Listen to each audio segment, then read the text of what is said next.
Hey everyone, welcome back to my channel. My name is Bree and I'm here today to talk about everything I read in February and to kind of pick out some of the books I want to read in March. Now, I know that in my past few videos I've already talked at least a little bit about everything I read in February, so I won't go too into depth on most of those, but the first book I finished in February was Anne of Green Gables, which I listened to on audiobook while I was driving because I travel almost every weekend.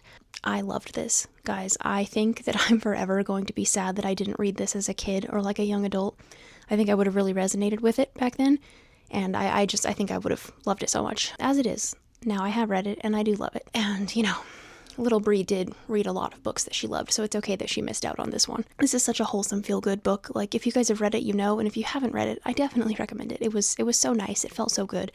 The ending, if you've read it, you already know. The ending, I don't know, didn't feel as good as the rest of the book for a few reasons, but I still loved it. Maybe I just need to continue on with the series to feel a little bit better about that. If any of you guys have read the whole series, let me know what you thought of it. Should I keep going after this one? Second book I finished in February was Murder by Cheesecake. It is a Golden Girls mystery, kind of written based on the show The Golden Girls, of course, and I'm a huge fan of The Golden Girls. I watch it all the time. So as soon as I saw this, I was like, yes, I definitely need to read that. And I'm really glad I did. This author does a really good job capturing the characters of all of the Golden Girls.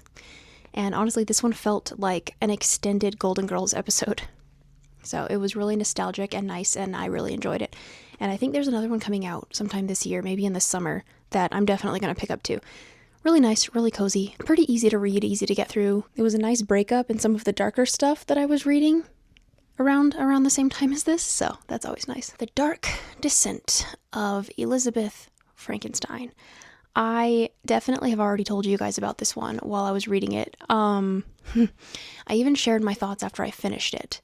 But I realized, after processing for a few days, that I have more thoughts. I loved this going into it, and up until maybe about halfway through, maybe a little bit more, loved it. I was obsessed, because I am a huge, huge fan of the original Frankenstein. I love it so much. I've read it a bunch of times. I had to study it in school a few years ago, in 2 different classes, actually. I think I had to read it twice within a year, and kind of go into a deep analysis. Anyway, that aside, I love Frankenstein. I love all of the adaptations. I'm a huge fan. So as soon as I saw this, I was immediately interested. I actually did read Lucy Undying by the same author before I read this. Kiersten White does this thing where she will take one of the, I don't want to say main female characters, because let's be real, in Dracula and Frankenstein, the female characters are really side characters, but she takes a female character and rewrites the story from the female character's point of view. In Lucy Undying, it was Lucy, obviously, and in this book, it was Elizabeth. Now, in the original Frankenstein, we don't get much from Elizabeth. She is very much a side character, and we don't really get to know her at all. Anything about her other than she is thought of by Victor as a possession, like she belongs to him. We see that a lot in this book as well. And upon finishing this and processing it for a few days, I figured out what bugged me so much about it. So, like, the original Frankenstein is very much, it's complex. It's very complex and complicated. Because, on the surface, it's this young man who plays God and creates a monster, right? On the surface. However, we see where all of the lines blur, and, like, the story begs the question of what happens when humans try to play God. And it also begs the question of what makes someone a monster and what makes us human. I love that about the original Frankenstein. And this book, I don't want to give any spoilers for anybody who wants to read it, but this book kind of takes all of that away. If you've read it, you probably know what I mean. It takes away, a lot of the complexity of Victor and the creature, at least. Like, I don't want to say why, because that would definitely get into spoiler territory, but this book lacks that, and I realized a few days after finishing it that is what my problem with it was. It lacks my favorite things about the original Frankenstein story. We do get a lot more from Elizabeth, which I did enjoy. I liked seeing it from her point of view, and it was very, very interesting. I really like the way that Kiersten White writes, so if you are into Frankenstein. If you're into classic retellings, I definitely recommend this, especially if you like them with a feminist twist. Also definitely recommend Lucy Undying. I actually liked that one a lot more, although now that I think back on that one, it did kind of the same thing that this does, where, I mean, if you're doing a retelling, you kind of do have to change things to keep your own story fresh. Which that one also did. I think that one just didn't, I don't know, hurt my feelings as much. I don't know, it's hard to explain. I still definitely recommend this. It was really good and I had a good time with it. Okay, after that one, I picked up Tradwife, which I got from Aardvark in February. And this one really surprised me, if I'm being completely honest. I don't know what I was expecting out of it, but the second I saw the cover, I was just like, immediately no. And then I went back and realized, hey, wait, this is a horror book with like Rosemary's Baby vibes. And I was like, you know what? Okay, I'll give it a shot. And I mean, I probably should have realized from the, creepy demon hand on the cover, but I'm going to be honest with you guys. You know how Mary has a creepy hand on the cover as well that doesn't belong to her? I had that book on my Kindle for months before I realized that extra creepy hand was there, so maybe my attention to detail is lacking. Back to Tradwife. I was a little bit worried about this when I first started it, that I was going to just get too annoyed with the character, but that really didn't happen. I definitely got annoyed with her at parts, but she is a lot more complex and layered than we originally see in the beginning of the story. I've kind of talked about this one in past videos, so I won't go too deep into it, but our main character is a Tradwife influencer. She has a pretty big following on Instagram, but she's still pretty obsessed with influencers that are bigger than her. There's one in particular that she has a pretty unhealthy obsession with, and she just constantly watches this woman's videos and tries to be her, basically. And our character here, she's pretty young. She's only 24, and she's married, and her husband, if I may be so bold, sucks. They have been trying to have a baby, and when it doesn't happen with her husband, she ends up making a deal with this entity that she convinces herself is an angel. I mean, we as the reader kind of already know that it isn't, and then we find out later that, yeah, it wasn't. And then things go pretty off the rails after that. It gets pretty wild. This story actually got pretty gruesome. I wasn't really expecting that aspect of it. It gets pretty gruesome, pretty dark, and honestly, I loved it. I love where it went. I love the way it ended. It was very surprising in a very good way, and I am a big fan. Big fan, guys. If you haven't read this one but are at all interested, I 100% recommend it. The last book that I finished in February, I also listened to on audio while I was driving, and that is Howl's Moving Castle. This is already one of my favorite stories. I read it for the first time a few years ago. This is another one that I wish I had had as a kid. I would have been all over this as a kid. But I read it a few years ago, and then I watched the Studio Ghibli movie for the first time after I read it. Fell in love with that too, even though I noted that they are very different. And then since then, I've seen the movie like 100 times. And I decided it was time to read the book again because I couldn't actually remember the differences from the book to movie at this point. And I remember loving the story so much. And I still do. I love it so much. Howl is a whole different thing in the book than he is in the movie. He's so dramatic and whiny, and it's so funny. I still love him so much, but he is something else in the book, and Sophie is something else too. They're all very different than the movie, not in bad ways.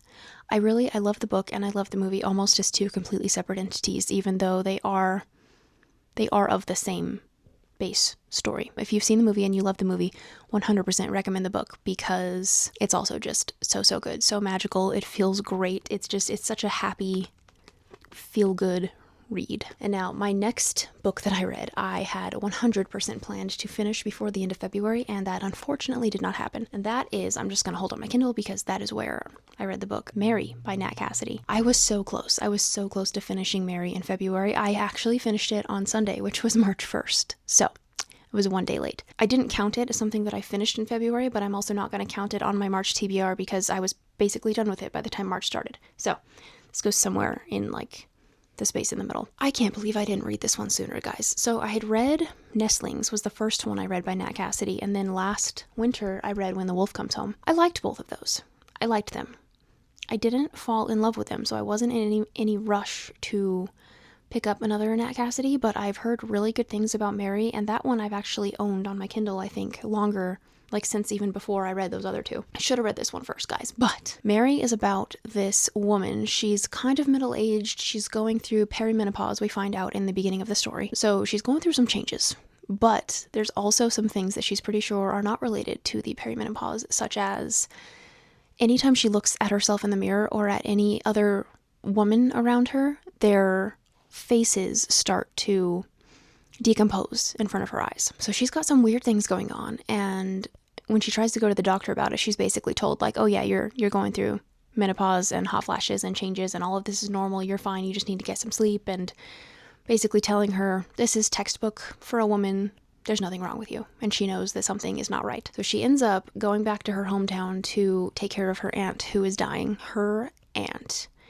Aunt Nadine. What a character. Guys, if you've read this, you know what I mean, but oh my gosh. Anyway, Mary gets back to her hometown in Arizona, and memories from her past start to come back to her that she never realized that she forgot. And she starts seeing these figures around her aunt's house and around town that appear to be some kind of... I won't go too into detail about that because, I mean, if you haven't read this yet, then just go read it.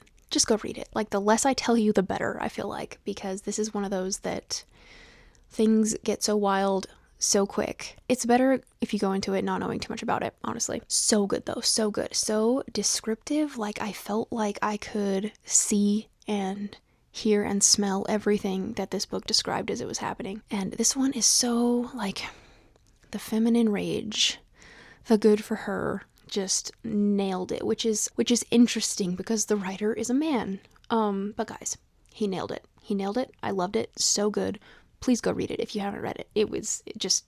All right, today is March the 5th. Yes, today's the 5th. I have already finished. So Mary counts as one that I finished in March. Sure. I've already finished another book in March as well, which is Our Wives Under the Sea by Julia Armfield. This has been on my TBR for probably years, and just somehow I never actually bought it until a couple of months ago with, I got a gift card from a family member for books for Christmas, and I bought a whole stack of books, and this was one of them. And I can't believe I waited so long to read this one either. Like, what am I even doing? I've been wanting to read this for years, and then I went and blew through it in 2 days. And I didn't even read it that fast. I just couldn't put it down. I couldn't put it down, but I was very aware that I didn't want to read it too fast. So I feel like I still absorbed it and took my time with it, somehow, even though I read it in 2 days. This book, guys, oh my gosh. This book is so good. We have a couple, 2 women. They are married, Miri and Leah.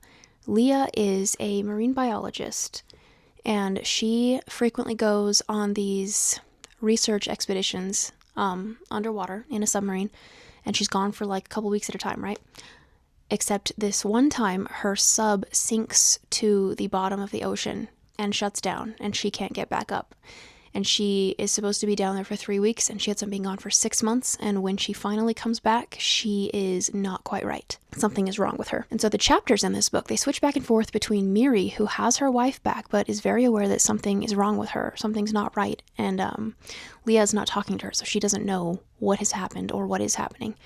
And then we switch to Leah, who recounts her experience under the water from the beginning to the end of it. And I can't even say, like, this is one of the most beautiful books I've ever read. And let's go with, I mean, it's very literary, and yet there are some horror aspects of it, especially when we're in Leah's chapters under the water. It's very dark. There are some really spooky things that happen. I mean, over all of that, though, this is really a book about grief, about slowly coming to accept that someone that you love isn't really there anymore, even if they might physically still be there. It's so good, so beautiful. The writing was gorgeous. I loved every second of this. It made me cry. 100% recommend this if you haven't read it, and if it sounds even a little bit like something that you might like, because it was so good.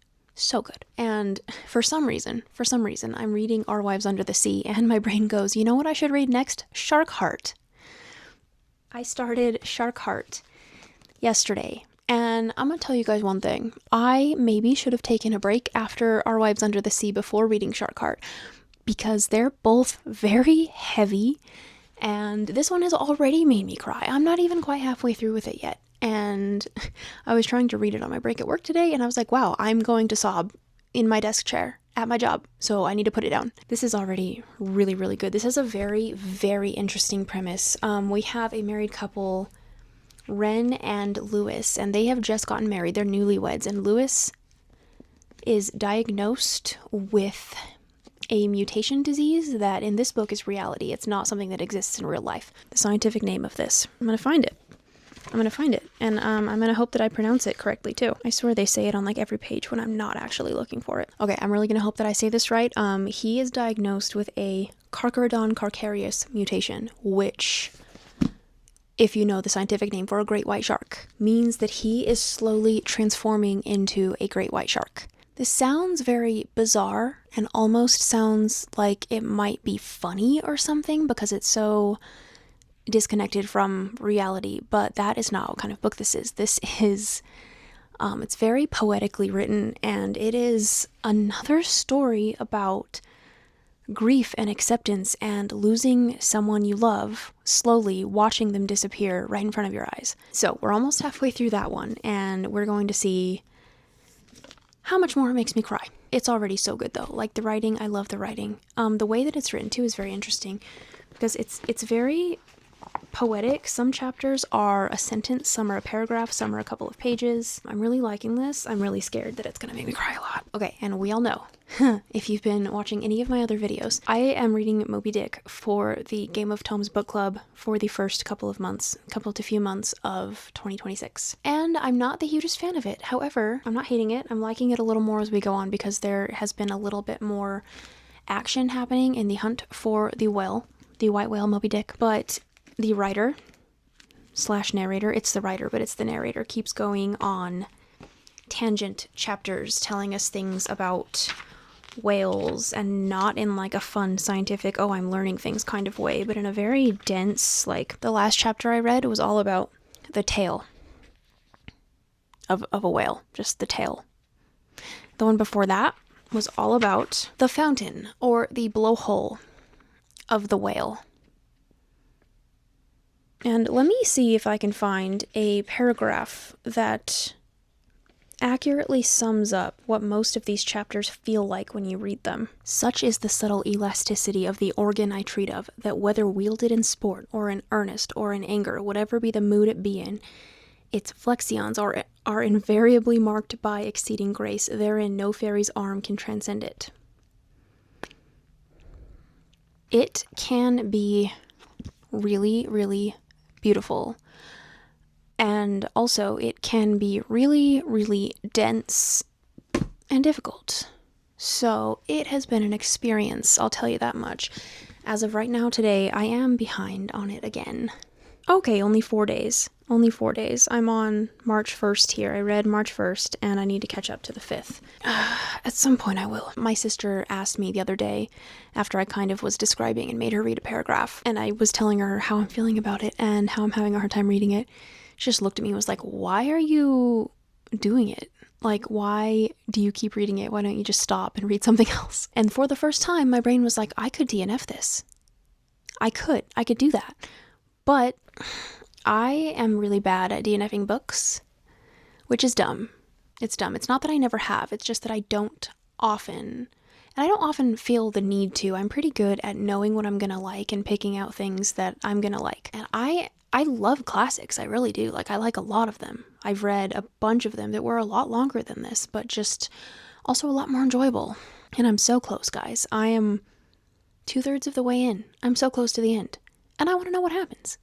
I probably should already know the story of Moby Dick. Do they get him? Do they? Why don't I know that? We're going to find out, because I don't think I can DNF it at this point. I've put in so much work. That can't all be for nothing. Okay, I picked out 3 books off of my shelf that are contenders for March. Basically, just because they're things that I've been wanting to read, and I've been very much a mood reader so far this month and in the past few weeks. Like, I didn't know I was going to read Shark Heart until I finished Our Wives Under the Sea and was like, yep, that's the next one. That just makes sense. Still questioning that decision, by the way. Beth is Dead is definitely a contender because I'm very interested in this idea. I love Little Women. This is, I mean, not based on Little Women exactly, but it has the sisters from Little Women, but it is a modern whodunit type of story. Very into that, very curious. So this is a contender. I might read this next. Maybe it'll be a little more fun after Shark Heart makes me cry my eyes out. Another contender. This one keeps drawing my eye when I look at my shelf. Incidents Around the House by Josh Malerman. This one just sounds really creepy, and I like the idea of it. I love haunted house stories, and this one keeps drawing my eye. So that's generally how I pick my books anyway, if something keeps drawing my eye. That's normally what the mood is. I also grabbed Private Rites by Julia Armfield off of the shelf because, having just read Our Wives Under the Sea, now I really want to read more by her because I love the way she writes, and I know this is going to be gorgeous just like that one was. Beyond that, I am getting, I believe, 6 books from my book boxes this month. Have not come in yet, but why can't I remember what they are? I know that I'm getting You Did Nothing Wrong by C.G. Drews in Book of the Month. It wasn't one of the picks for March, but I spied it at the last second, mind you. I almost didn't even check the new and recent add-ons. I almost didn't check. It was in there. I would have missed it. But anyway, I checked. I got it. I'm so excited. C.G. Drews has become an auto-buy author for me, and I am so excited to read their next book, and I do believe it is their first adult horror novel because the other 2 that I've read are a YA. So excited for it. And Joanna Van Veen also is coming out with her 3rd book this month. It tragically was not in either of the book boxes, but I pre-ordered it after not finding it in the book boxes, and it comes out at the end of the month. So we'll see if I actually get to read it in March or if it's going to have to be like early April. It depends on when I actually have my hands on it. But yeah, that concludes my February wrap-up and my tentative loose March TBR. Because like I said, I have just been a rabid mood reader, just picking up whatever piques my fancy in that exact moment. So I don't know how much pre-planning I'm going to be able to do here, but these ones are calling my name a little bit. So we will see, and I will keep you guys updated with what I'm reading. I hope you guys are having a wonderful first week of March, and let me know what your favorite read of February was or what you are most excited to read in March. Drop that in the comments. I would love to chat with you guys. Anyway, that is all for me for now, and I will see you guys really soon.